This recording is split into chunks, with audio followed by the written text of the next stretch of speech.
লেকের পানি কতটা বৃদ্ধি পেয়েছে এটাই হচ্ছে প্রমাণ। এখানে একটা কাঁচা রাস্তা ছিল, মাটির রাস্তা ছিল, গাড়ি আসা যাওয়া করতে পারতো, কিন্তু পানি বৃদ্ধির ফলে সেই রাস্তাটা কিন্তু এখন সম্পূর্ণ ডুবে গেছে এবং ভেঙে গেছে। কাঁচা রাস্তা ছিল, সেটা একেবারে ভেঙে গেছে।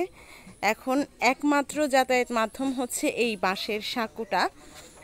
এটা হচ্ছে রাঙামাটির আসামবস্তি এলাকার বিলাইছড়ি পাড়া বলে এই এলাকাটাকে।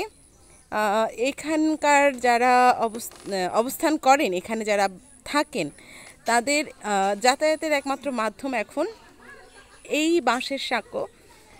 এটা হচ্ছে আমার জন্য একটু ভীতিকর, কারণ আমার কেন যেন সাঁকোতে উঠলেই মনে হয় এই বুঝি বাঁশের ফোকর দিয়ে আমার পা গলে যাচ্ছে, আমি নিচে পড়ে যাচ্ছি।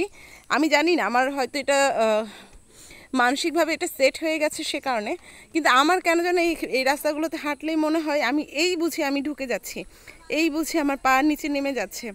তো এখানে যারা আছেন তাদের জন্য হয়তো এটা কোনো বিষয় না, ওনাদের জন্য এখানে এটা কোনো বিষয়ই না, তবে আমার জন্য একটু ভীতিকর। দেখেন জায়গাটা তবে খুবই সুন্দর, ভীষণ শান্ত, একদম নিরিবিলি।